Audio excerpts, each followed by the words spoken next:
All right, resident graduates, I'm about to talk about this lesson really quickly.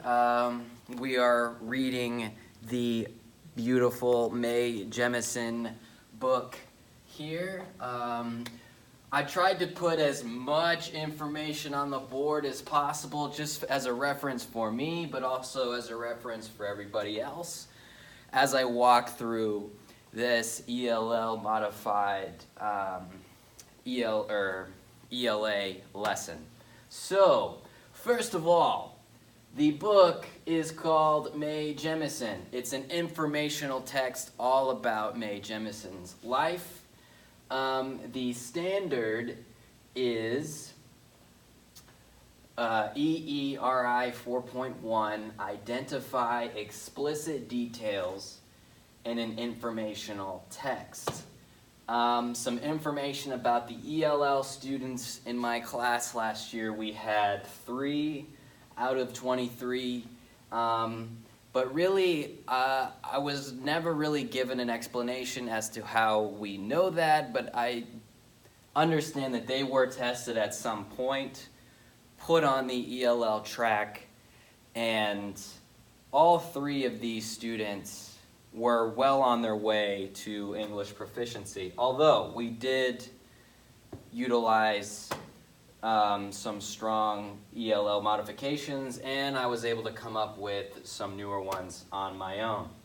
So, how this is set up is students have a handout on their desk with text-dependent questions. They are given this handout at the beginning of class. And the real big takeaway is this. Readers connect details they discover in the text and text features so that they can understand the text better.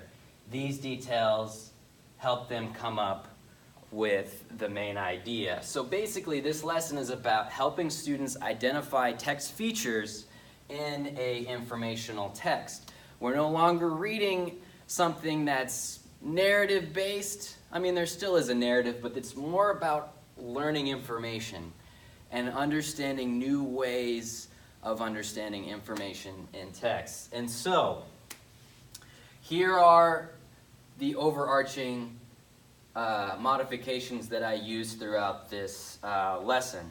So there is a word bank that my ELL students have next to their handout. It is a page with key vocabulary, key text feature vocabulary, like illustration, heading, diagram. Sort of these fancier words that I think is a good support for them, not a low-hanging fruit, but something that'll help them connect ideas and get their thoughts on paper when I model to them how I want them to note take. So, we have a word bank next to the handout. Also, and this is for my ELL students as well, just to give them a frame of reference. And this could also be used for students who also are, on just a lower scale that may need some extra support. There is a visual of where certain information can be on the page. This kind of helps. It's just for visual learners because, I mean, to me, lots of kids are visual learners, and this is a type of support that a lot of kids can use if there is a language barrier. So I tried to kind of develop kind of an image of what that would look like, and it could be a poster kind of set up in the corner of the room or something you can reference if they need help. Another modification is sentence stems. So these text handout questions can be a little difficult if you are an English language learner, and oftentimes they take some basic sentence structure to really help jog ideas. So another modification that can also be on this handout or word bank for the students are sentence stems that they can reference. Let's see, for example, and we'll get into this later, a detail I learned about Mae Jemison is, so obviously we have a vocab word here, detail, or key detail. This is an important word to understand. It's an important word to understand for their frame of reference. I just want to take a look at the time. Okay, we're at 5 minutes. So yeah, here is a text sentence stem. And so after I'm done with the hook, I just kind of scripted this out. Hey everybody, we've spent a ton of time learning about people who lived a long, long time ago. We talked a lot about Galileo and a bunch of older people that are long gone. So I was just like, we've spent a ton of time learning about people who have lived a long, long time ago. Well, today we are actually learning about someone who is still alive. Woo! Whoa! Like, this person is real. We could go talk to this person. We can go hang out with this person.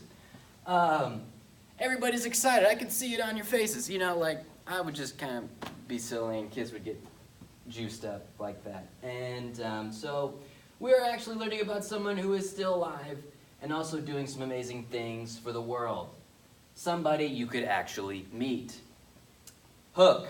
Okay, so now we're going to start getting into the meat of the lesson. And I think or just the first steps of the meat, so to speak. So after that hook, bring them in, and then the model happens. So I am going to have this book right here, Mae Jemison, open to the page that is designated in the lesson. I think that is page 5.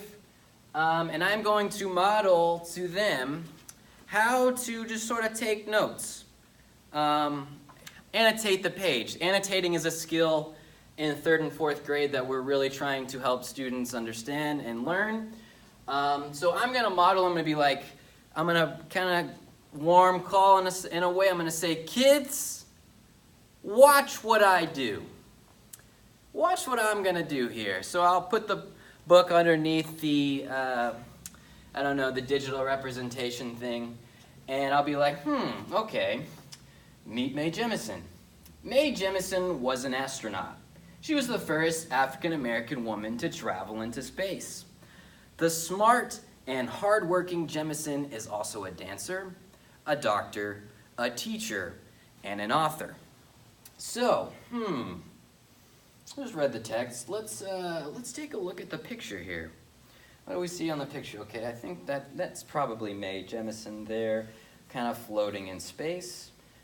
She's probably in some sort of like rocket ship or something here. So I'm just gonna mark Mae Jemison. You know, she's a doctor. She's an astronaut. Apparently, she loves to be in space and stuff. So I'm just gonna kind of mark it up there. How did I? Let's see. How did I know this? Okay. Well, it says she's a dancer, a doctor, a teacher, and an author. And it also says she's the first African-American woman to travel in space. So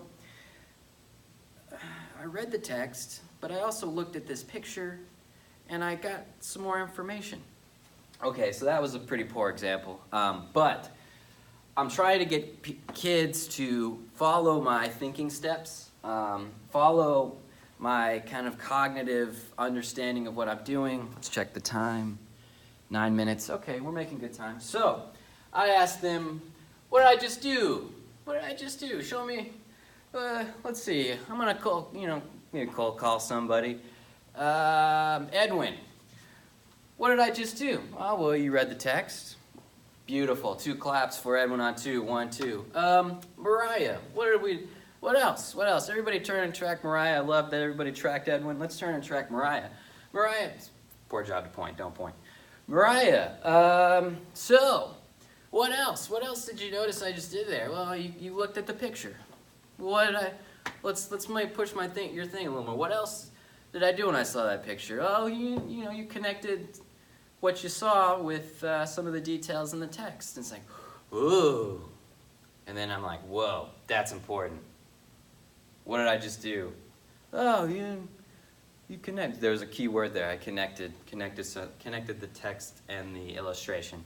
And I was, oftentimes I was able to get that sort of play or that sort of discourse discussion from kids. And that was fun because I was able to ask the whole class after that, what's happening here? So, we model it. I asked them, what did I just do? And then, after I've modeled, I give them, let's see, it's kind of a catch and release system. So, I give them the option, or I tell them, you have like 2 minutes or 3 or 4 minutes to jot down the answer to the first question on the handout. So they get started writing, narrating. Awesome job, people are writing. Next step in this protocol is to turn and talk.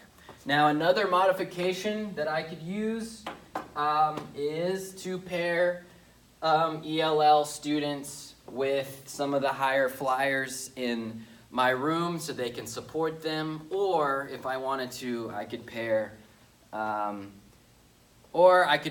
the ELL students together, kind of move the desks around, or move the desks a little bit so I can seek them out and help them during this independent work time.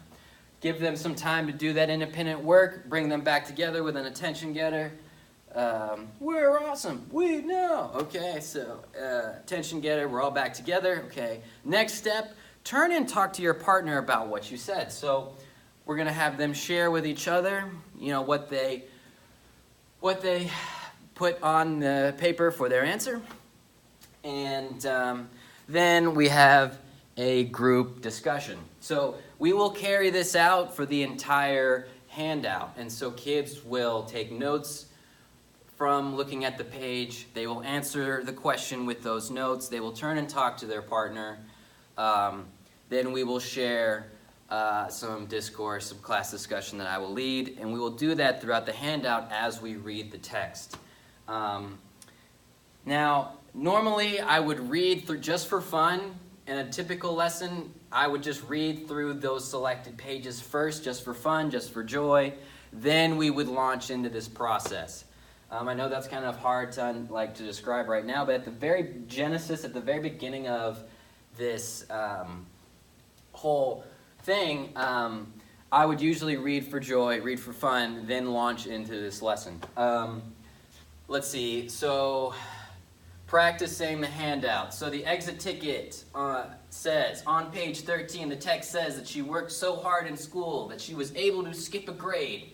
List key details that show how hard she worked. The ELL modification that I put is ELL students can provide, or are provided a STEM. So similar to this STEM, they are given a STEM that helps helps jumpstart their thinking. They also can use a combination of English and Spanish if they so choose. That's the modification for that exit ticket. I have experience, at least some experience in helping figure and understand if they completed the learning target and passed the exit ticket. Okay, so we're coming up on 14 minutes. Overarching thoughts, this is a great way to get kids writing quickly, thinking about the text features, getting stuck in the work really quickly, being able to write their thoughts, explain their thoughts, and bounce some ideas sort of in a Socratic seminar system. If there's, I'm trying to see if there's any other things that I could mention before my time runs out. Coming up on 20 seconds. So for my ELL learners, I just think it's very important that they have a strong understanding of what the text features are, because they need that frame of reference in order to put together meaning and to connect ideas. They need to have a frame of reference and understanding what the text features are, using the word bank and the sentence stems, and the poster should help guide and have a reference point for their thinking and using and engaging with the handout and the learning objective.